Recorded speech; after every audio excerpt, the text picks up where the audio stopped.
Oh, they looked good. It was such a fun game. Thanks for joining us. I'm Corey Rose. And I'm Jordan Chavez. Good morning, everybody. Happy Monday. That is the Bo Nix that you heard Chris Bianchi and I talking about before the season even started. They were Bo-Leavers from the beginning. That Bo-Leavers. I think that's officially going to become a thing, right?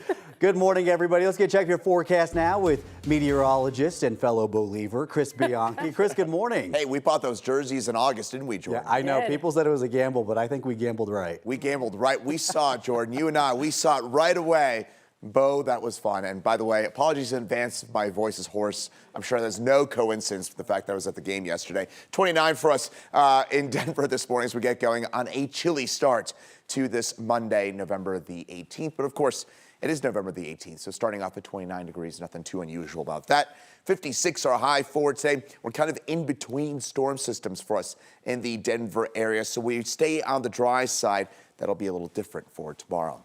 Temperatures will spike on up to about 53 by noon, and that breeze will be around. We've had a little bit of a breeze the last couple days. That will be around for us for today as well. Maybe a little breezier today compared to the last little while as that storm system approaches.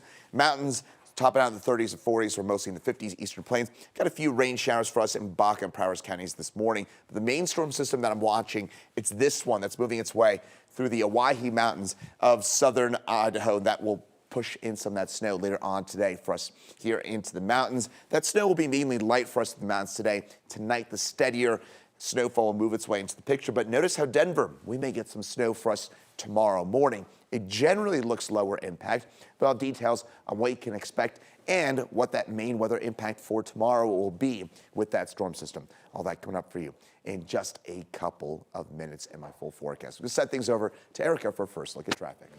Chris, thank you so much. Right now we do have a live look for you from our CDOT camera at 225 and DTC Boulevard this morning. Southbound, northbound lanes moving along nicely so far, so good at 5:03. Not a whole lot to worry about as we bring you over to our map this morning. Lots of green out here. Travel times in good shape. Denver to Boulder Drive, 17 minutes if you're going to be traveling out there on westbound Highway 36, but really both sides of 36 in good shape this hour.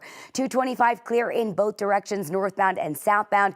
And then your I-25 drive between downtown and the tech center, 14 minutes southbound, same exact thing, quick, and 14 minutes on that northbound side as well. Erica, thank you. Today, the man accused of damaging the Ralph L. Carl Judicial Center in downtown Denver is set to be arraigned in court. Denver police say Brandon Olson broke into the center on January 2nd and set a fire on the 7th floor. The sprinklers then ran for hours, leading to significant water damage. After months of repairs, the building reopened the first 2 floors of the office tower to the public on October 8th. Access to the 8th through 12th floors are available by appointment only. Reconstruction on the other floors is expected to be done by next summer. Olson is facing several charges, including robbery, burglary, and arson. Also happening today, a preliminary hearing is scheduled for the man accused of shooting Broncos wide receiver Josh Reynolds. Reynolds was driving when another vehicle pulled up and opened fire, hitting Reynolds in the arm and the head that the team later described as minor. According to court documents, Luis Mendoza was at the same strip club in Glendale as Reynolds and friends when he followed them after they left. The shooting happened shortly after. Mendoza faces 23 separate charges, including first-degree attempted murder, first-degree assault, and drug possession, among other charges. Meantime, a former Bronco is having more trouble with the law. Police say Adam Pacman Jones was arrested Saturday morning in Arlington, Texas, for allegedly hitting an officer while attempting to fight someone. It all happened at a hotel next to AT&T Stadium. According to Arlington police, an off-duty officer and hotel security were trying to stop Jones from fighting someone, but they say Jones hit the officer on the arm. He was booked into jail on charges of assaulting an officer and public intoxication. Jones was in town for the big Jake Paul-Mike Tyson fight. A memorial for Officer Evan Dunn continues to grow outside of the Golden Police Station. 12 days ago, Dunn and his partner, Officer Bethany Grusing, were hit by a suspected drunk driver while responding to a separate crash. Dunn died at the scene. Grusing is still recovering.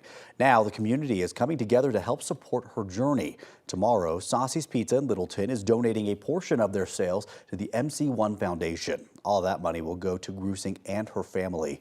Saucy's owner is a former Jefferson County Sheriff's deputy and says he wanted to do something to help out. I can't even comprehend what they're probably going through.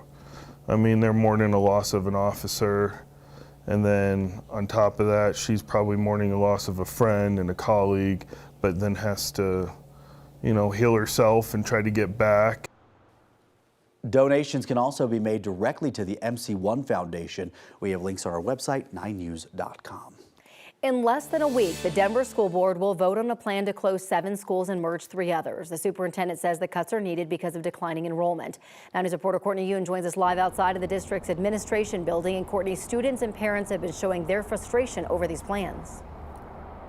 Yeah, that's right. Good morning, Corey. And that frustration has been shown in the form of walkouts and protests. On Friday, students from multiple schools walked out of class and marched here to the Denver Public Schools Administration building. The students say they're fighting to keep their schools open. Tonight, the Denver Public Schools Board of Education will hold a meeting for the public to weigh in on the school closure plans. DPS says it needs to close schools because of declining enrollment as people move out of the district and birth rates continue to decline.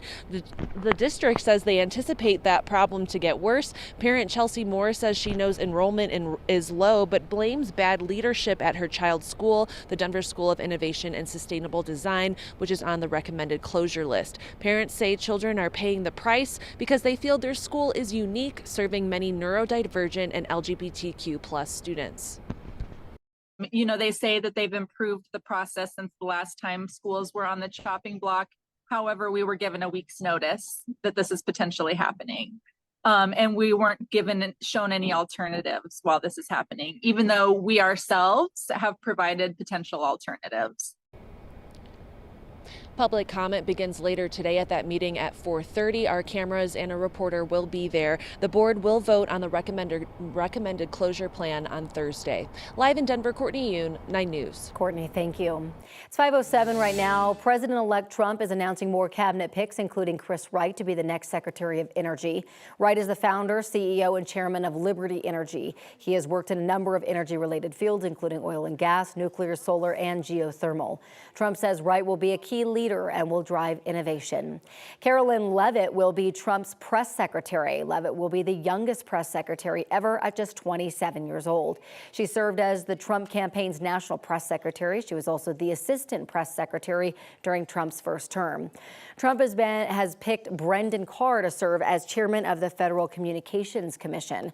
Carr currently serves as a commissioner on the board. Before that, he was general counsel for the agency. Trump said on Sunday he was nominating him for chairman because of the great work he's done on the commission. The Library of Congress is working on damage control after someone hacked its email systems. Officials say information was compromised in emails between January and September of this year. Right now, it's not clear who hacked the systems, but they are described as an adversary. An investigation within law enforcement and in the Capitol is now underway. Library officials say that they have mitigated the vulnerability that the adversary used to get to the systems and has taken steps to prevent incidents like this from happening in the future. New this morning, Spirit Airlines has filed for bankruptcy. The move comes after years of mounting losses, a failed merger, and increased competition for bargain-seeking airline passengers. Spirit pulled out of DIA back in January because the Denver routes were underperforming. The airline said it expects to continue operating normally and said customers can continue to book. Spirit says it expects to exit bankruptcy protection in the first quarter of next year.